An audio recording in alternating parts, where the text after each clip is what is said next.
International Affairs. జనవరి 27, 2025న uniform civil కోడ్ని అమలు చేసిన మొదటి రాష్ట్రంగా ఉత్తరాఖండ్ అవతరించింది.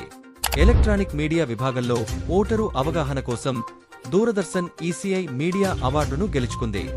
జస్టిస్ దేవేంద్ర కుమార్ ఉపాధ్యాయ్ ఢిల్లీ హైకోర్టు ప్రధాన న్యాయమూర్తిగా ప్రమాణ స్వీకారం చేశారు. రిటైర్డ్ జనరల్ వీకే సింగ్ మిజోరాం 25వ గవర్నర్గా జనవరి 16, 2025న ప్రమాణ స్వీకారం చేశారు. ప్రధానమంత్రి నరేంద్ర మోదీ జనవరి 17, 2025న న్యూఢిల్లీలో ఎక్స్పోను ప్రారంభించారు. Economy and Business. భారతదేశంలో కార్డ్ టోకనైజేషన్ పెరుగుదల. భారతదేశంలో 91 కోట్లకు పైగా టోకెన్లు జారీ చేయబడ్డాయి. దాదాపు 11 లక్షల కోట్ల రూపాయలు విలువైన 320 కోట్ల లావాదేవీలను సులభతరం చేసింది. IBA technology awards 2024. City union bank వరుసగా 2వ సంవత్సరం 7 అవార్డులను గెలుచుకుంది. Environment and Science. ఘగ్గర్ నది తీవ్ర కాలుష్య సమస్యలను ఎదుర్కొంది. ప్రమాదకర స్థాయిలో జీవరసాయనాలు పెరగడంతో ఆక్సిజన్ డిమాండ్ పెరుగుతోంది. అంతరిక్ష నౌక నుండి సింగిల్ పాయింట్ పరిశీలనలను ఉపయోగించి కరోనల్ మాస్ ఎజెక్షన్లను విశ్లేషించడానికి ఒక కొత్త పద్ధతి అభివృద్ధి చేయబడింది.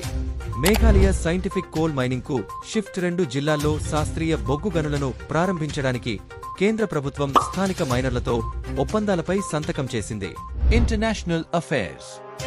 జనవరి 26, 2025న కారా సముద్రంలో ఒక కార్గో నౌకను రష్యన్ అణుశక్తితో నడిచే ఐస్ బ్రేకర్ ఢీకొట్టింది.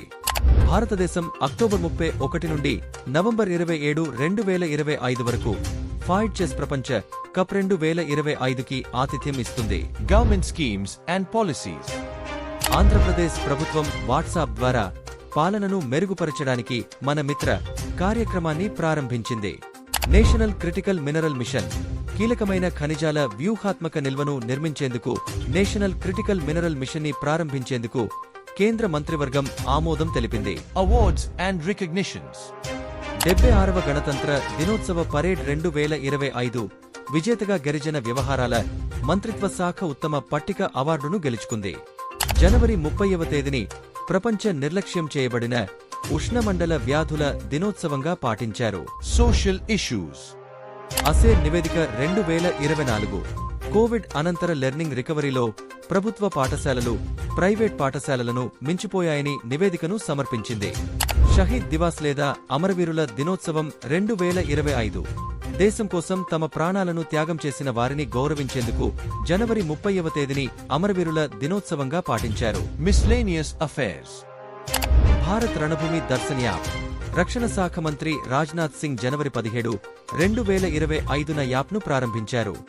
భారతదేశ రిజర్వాయర్లు మరియు వ్యవసాయం యొక్క ప్రస్తుత స్థితి. రిజర్వాయర్ స్థాయిలు క్షీణించడం వల్ల భారతదేశ వ్యవసాయ ప్రకృతి దృశ్యం సవాళ్లను ఎదుర్కొంది. వెల్లూరులోని చర్మకారులపై సుప్రీంకోర్టు ల్యాండ్మార్క్ రూలింగ్. తమిళనాడులోని వేలూరులో చర్మకారుల పర్యావరణ ప్రభావానికి సంబంధించి సుప్రీంకోర్టు ఒక తీర్పును జారీ చేసింది. సర్దార్ పటేల్ జాతీయ ఐక్యత అవార్డు. జాతీయ ఐక్యత మరియు సమగ్రతను పెంపొందించడంలో గణనీయమైన కృషి చేసిన వ్యక్తులకు ఈ అవార్డు ఇవ్వబడింది. సుభాష్ చంద్రబోస్ ఆపద ప్రబంధన్ పురస్కార్. విపత్తు లేదా సంక్షోభం ఎదురైనప్పుడు అసాధారణమైన ధైర్యం మరియు అంకితభావాన్ని ప్రదర్శించిన వ్యక్తులకు ఈ అవార్డు ఇవ్వబడింది. ప్రధానమంత్రి రాష్ట్రీయ బాల పురస్కార్. అసాధారణమైన ధైర్య సాహసాలు, ఆవిష్కరణలు మరియు సామాజిక సేవను కనబరిచిన పిల్లలకు ఈ అవార్డు ఇవ్వబడింది. నారీ శక్తి పురస్కారం. మహిళా సాధికారత కోసం విశేష కృషి చేసిన మహిళలకు ఈ అవార్డు లభించింది. Raisina middle east conference. మొదటి రైసినా మిడిల్ ఈస్ట్ కాన్ఫరెన్స్ లోని అబుదాబిలో 2025లో జనవరి 28 నుంచి 29 వరకు జరిగింది. ప్రపంచ ఆరోగ్య సంస్థ ప్రపంచ నిర్లక్ష్యం చేయబడిన ఉష్ణమండల వ్యాధుల దినోత్సవం జనవరి 30ని ప్రపంచ నిర్లక్ష్యం చేయబడిన ఉష్ణమండల వ్యాధుల దినోత్సవంగా పాటించారు.